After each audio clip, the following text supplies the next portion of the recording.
Welcome to today's Seminar Explainer. If you're studying postcolonial literature or cultural studies, you already know one fundamental truth. Understanding power dynamics is absolutely essential. So, today we're going to unpack the foundational theories of Raymond Williams. By really diving into his work, we're going to equip you with a robust methodological toolkit for postcolonial critique. Trust me, this will completely transform how you read literature, history, and even modern media. Here is our roadmap for today. We'll be moving through 5 main sections: foundations of cultural materialism, culture, the triadic framework, the evolution of identity, imperialism and cultural resistance, and we'll wrap up with a seminar review. All right, let's kick things off with Section 1, the foundations of cultural materialism. So, who was Raymond Williams? Picture this. A working-class kid from a Welsh border village who suddenly finds himself navigating the incredibly elite halls of Trinity College, Cambridge as a scholarship boy. This profound culture clash directly fueled his Marxist humanist critique of the cultural elite. He didn't just study class divides in a library, he lived them every single day, and that personal history deeply informed his view that language and culture aren't just abstract, neutral concepts, they are actual battlegrounds for social and political struggle. Have you ever thought about how the meaning of words actually changes over time? In his pioneering 1976 book, Keywords, Williams traced exactly that. Take the word industry, for example. In the 15th century, it merely meant moral diligence or personal hard work. But fast forward to the 18th century and it shifted to describe mechanical production. Then, by the 19th century, it came to represent an entire capitalist system. Williams shows us that words accrue these heavy layers of meaning through historical and class conflicts. Basically, language shapes our ideology without us even fully realizing it's happening. Now, this brings up a massive dialectical contrast between traditional aesthetic theory and cultural materialism.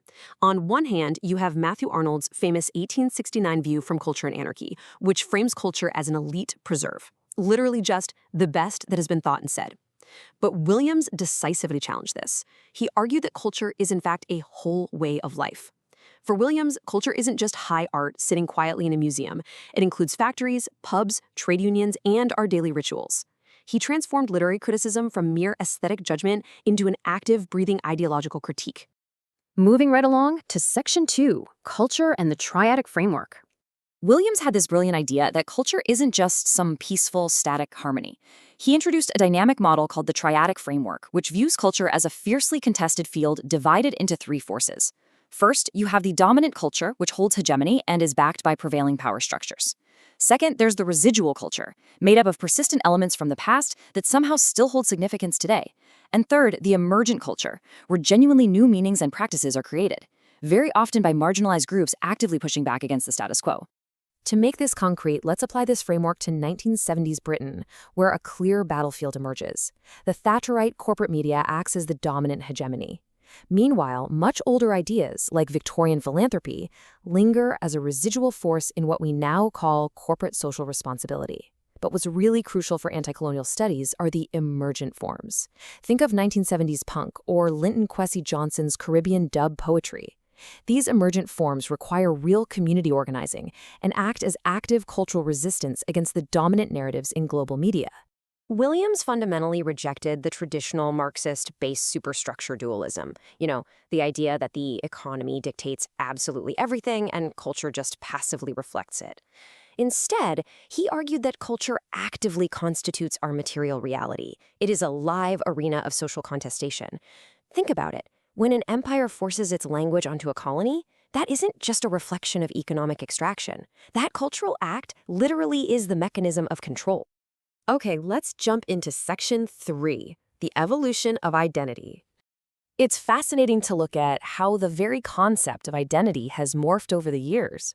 Tracing it back to the Latin item, meaning the same, Williams notes a dual register in modern identity.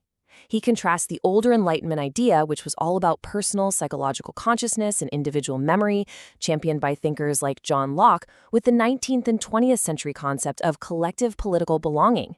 Think of Benedict Anderson's imagined communities, the rise of nationalism, or movements like Black Power. Identity transitioned from being a fixed philosophical absolute into a socially constructed battleground. Next up, Section 4, imperialism and cultural resistance. There is a truly devastating mandate from Thomas Macaulay's 1835 Minute on Education that reads, Indian in blood and color, but English in taste, in opinions, in morals, and in intellect. This brilliantly and chillingly illustrates the material violence of linguistic imperialism. Colonial powers didn't just extract physical resources, they intentionally fractured native identities to enforce dominance.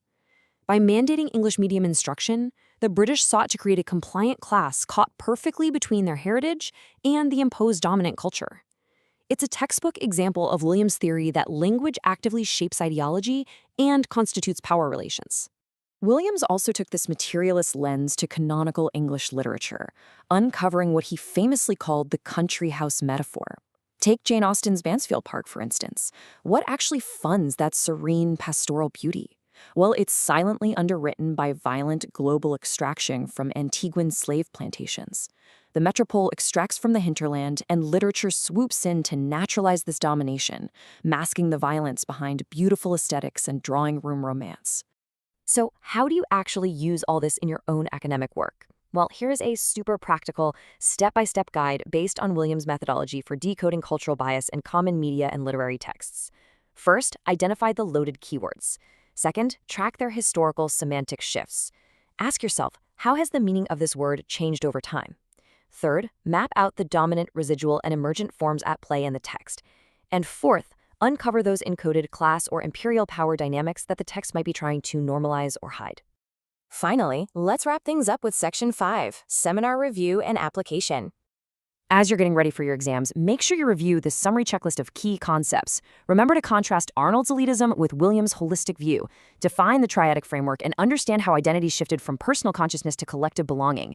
And definitely pay special attention to how linguistic imperialism and the country house metaphor demonstrate Williams' materialist lens. They show us exactly how literature and discourse can historicize and unpack hidden power dynamics.